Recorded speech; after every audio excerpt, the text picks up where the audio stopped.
It didn't begin with panic. That's the strange part. There were no alarms going off in living rooms, no sudden announcements that everything was about to collapse. No one stood in the middle of a grocery store aisle and said, "This is it. This is where things fall apart." Life just kept moving, the same way it always had. Bills still showed up in the mailbox. Gas prices still flickered at the station signs. People still clocked in, clocked out, and drove home through traffic that looked exactly like yesterday. But something underneath all of that had already started to crack. At first, it looked like small things, little things. A neighbor who had always paid on time suddenly putting up a for sale sign. A coworker whispering about layoffs in another department. A bank branch that used to feel busy now oddly quiet, like the energy had drained out of it. Nothing loud enough to demand attention, but enough to make people pause for a second longer than usual. Daniel Carter noticed it the way most people did, not through headlines, not through economists, but through small disruptions that didn't quite make sense at the time. The hours at work started shrinking. It wasn't announced as a problem. It was framed as temporary, almost casual. Managers used phrases like adjustment period and market correction, words that sounded controlled, but the paycheck told a different control. But fewer hours meant smaller deposits, and smaller deposits meant decisions had to be made. Groceries became calculated, not in a dramatic way at first, just switching brands, skipping a few extras. That kind of quiet adjustment that feels temporary, like something that will go back to normal soon. But normal didn't come back. Instead, things kept shifting, slowly and all at once. One week, a coworker didn't show up. No explanation, no farewell, just gone. The next week, another one followed. Conversations around the break room got shorter. People stopped making long-term plans. Vacations were quietly canceled. Big purchases were delayed with phrases like maybe next year. And then the words started appearing more often. Paid off. It didn't hit like a thunderclap. It spread like a slow leak, seeping into conversations, showing up in worried expressions, lingering in the silence after someone asked, "Did you hear about?" The thing about that moment in time is that it didn't feel like a crisis while it was happening. Not immediately. It felt like uncertainty stretching out, like standing on ground that didn't feel as solid as it used to, but not yet realizing it was collapsing. For people at the bottom, there was no buffer, no cushion to soften the impact. Every small shift mattered. Rent wasn't something that could wait. These didn't pause out of sympathy. Credit cards didn't stop accumulating interest because times were hard. The system kept running at full speed, even as the people inside it started to slow down. Daniel started noticing patterns. More people at the pawn shop, longer lines at discount stores, cars parked in driveways longer during the day, a quiet sign that someone who used to leave for work in the morning wasn't going anywhere anymore. There was a kind of unspoken understanding forming. People didn't talk about it directly, but it was there in the way conversations changed. Friends became careful. No one wanted to ask, "Are things okay?" because the answer might be no. And once that was said out loud, it became real. Then came the day it became real anyway. The conversation was short, too short. A manager, a closed door, a tone that tried to sound apologetic but landed somewhere closer to rehearsed. Words like restructuring and economic conditions filled the space, but they didn't explain anything that actually mattered. What mattered was simple: no paycheck, no clear plan for what came next. Walking out of that building didn't feel dramatic. There was no music playing, no slow-motion realization, just a quiet, heavy awareness that something had shifted in a way that couldn't be undone. The parking lot looked the same, the sky looked the same, but everything felt different.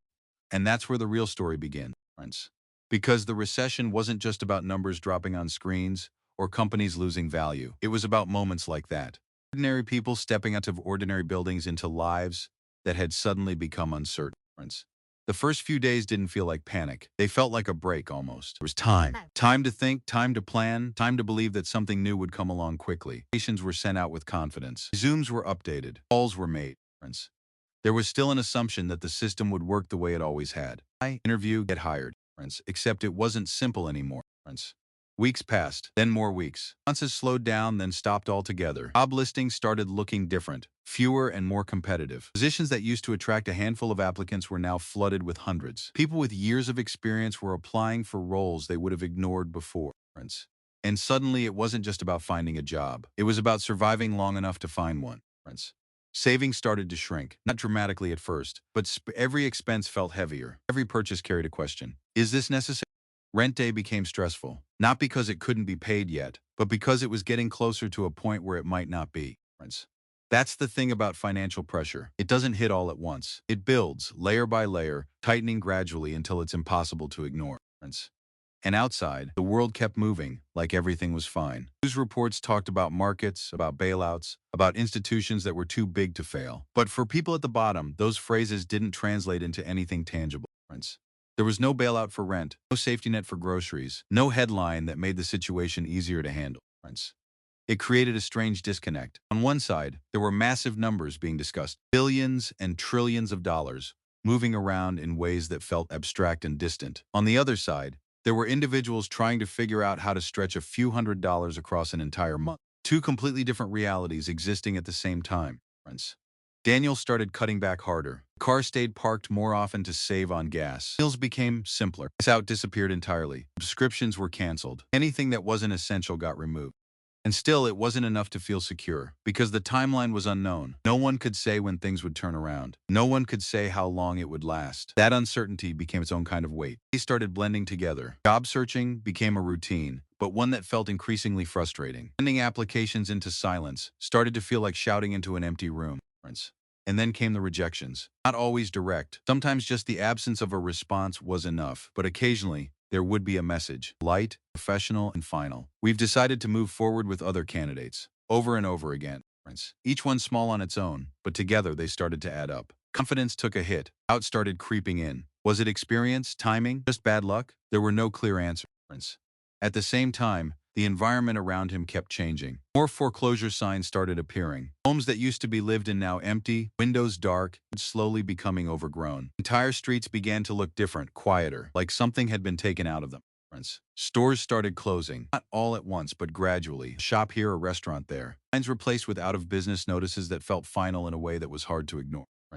Even the atmosphere felt different. Less energy, less movement, more tension. People carried it in their posture, in their expressions, in the way they spoke to each other. And yet, life didn't stop. That's what made it so difficult. The world didn't pause to acknowledge what was happening. There was no collective moment of recognition. Everything just kept going, forcing people to adapt in real time. Daniel found himself making decisions that wouldn't have made sense a year earlier. Skipping payments to cover more urgent ones. Choosing which bills could be delayed. Weighing consequences that all felt negative in different ways. It wasn't about getting ahead anymore. It was about not falling further behind. And that shift changes everything. Because once survival becomes the priority, long-term thinking starts to disappear. Things get shorter. Focus narrows. The future becomes something vague and distant, while the present demands immediate attention. At some point, the situation stopped feeling temporary. That realization didn't come with a single moment. It crept in slowly, through repetition, through the accumulation of days that all looked the same. No job, no progress, no clear end in sight. That's when the emotional toll really started to show. It became inconsistent. Stress became constant. Even small things felt overwhelming. It wasn't just about money anymore. It was about stability, identity, and a sense of direction that had suddenly disappeared. Work had been more than just income. It had been structure, routine, a sense of purpose. Without it, everything felt off. Days had to be rebuilt from scratch, and that's harder than it sounds when uncertainty is sitting in the background. Meanwhile, the broader picture kept unfolding. Banks were failing. Companies were collapsing. Entire industries were shrinking. But again, from the bottom, those events didn't feel like headlines. They felt like consequences. Each closure, each failure, each cutback sent ripples outward, reaching people who had nothing to do with the decisions that caused them. That's the part that often gets overlooked. The distance between cause and effect. Decisions made in boardrooms ended up affecting people who would never step foot in those rooms. And by the time the effects reached them, there was nothing they could do to stop it. Only react, only adapt, only endure. Daniel wasn't alone in this, it became clear over time. Conversations with others revealed similar stories, different details, same pattern. Lost jobs, shrinking savings, growing uncertainty. There was a quiet sense of shared experience, even among strangers. A recognition that something bigger was happening, something that no single person had control over. But shared experience didn't make it easier, it just made it more real. At some point, pride started to shift. Asking for help, something that might have felt uncomfortable before, became necessary. Not dramatic, not public, but small moments. Borrowing a little money, accepting a meal, leaning on connections that hadn't been needed before. Each one came with its own internal struggle, because independence had been the norm, and now that norm was changing. The system that was supposed to provide time kept moving. Weeks turned into months, and the question remained the same. What now? That question didn't have a clear answer. Not then, not for a long time, but it kept coming up in different forms, in different moments. While standing in line somewhere, while looking at a bill, while checking for job updates that never came, it became a constant background thought. And in that space, something else started to form. A different way of looking at things. Because when the usual path disappears, something has to replace it. Even if it's unclear at first. Even if it's uncomfortable. Even if it takes time. That shift didn't happen all at once. But it started, and that's where things begin to change. The shift didn't feel like progress at first. It felt like giving up on how things were supposed to work. Because for a long time, there was still this expectation sitting in the background that eventually a job would come through, that things would snap back into place, that the old rhythm of life would return like nothing had happened. That expectation stuck around longer than it should have, quietly shaping decisions, even when reality kept pushing in the opposite direction. But reality has a way of wearing that down.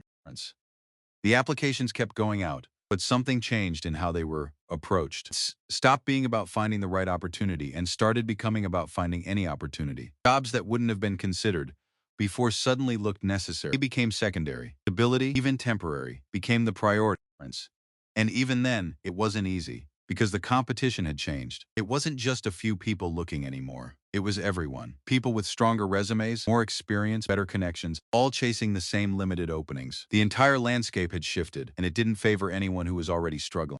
That's when the idea of overqualified started showing up in conversations. A strange kind of rejection. Too experienced for one role, not experienced enough for another. Stuck in the middle, where nothing quite fit. And while that phrase might sound like a compliment on the surface, it didn't pay rent, didn't buy groceries, didn't solve anything real. So adjustments kept happening. Smaller ones at first. Selling things that weren't essential. Electronics, old furniture, anything that could bring in a little extra cash. Each item had a story, a memory attached to it. But those didn't matter as much anymore. What mattered was how long the money could stretch. And then bigger adjustments. Moving into a smaller place stopped being a choice and became a necessity. More rent meant buying time, and time meant a chance to recover. Packing everything into boxes forced hard decisions about what really mattered. The new space felt temporary at first, but adaptation slowly set in. Days filled with job searches, quiet waiting, and heavy evenings. Priorities shifted without announcement. Status and material things lost importance, replaced by basic needs like food, shelter, and stability. While headlines finally caught up, those at the bottom had already been living the crisis. Work came back in fragments, never steady, but enough to survive. Better than nothing became the mindset. All wins mattered, and support from others, even in simple ways, made a real difference. Small acts of kindness carried unusual weight during that time, cutting through the isolation that often comes with financial strain. Even in a crowd, it could feel like being alone in a different reality. Those moments of connection didn't fix everything, but they made things bearable. As time passed, the economy showed signs of recovery on paper, yet daily life lagged behind. Jobs returned, but with lower pay and less security. Stability looked different now. Eventually, something steady came along, not ideal, but enough. That experience reshaped priorities. Enough meant resilience, not growth. The recession wasn't one moment but a series of shifts, revealing the human side of crisis, quiet struggle statistics never fully captured. And it's not always dramatic, it's not always visible, but it's real and it mattered. Still does. Because understanding that perspective changes how the whole event is seen. Not just as a financial crisis, but as a human one. And that difference matters more than it seems. Because numbers can recover, markets can rebound. But experiences like that reshape how people move through the world long after the crisis itself has passed. And that's something no headline can fully capture. If this kind of storytelling gave a different perspective, consider subscribing, liking the video, and sharing it with someone who remembers that time or wants to understand it better.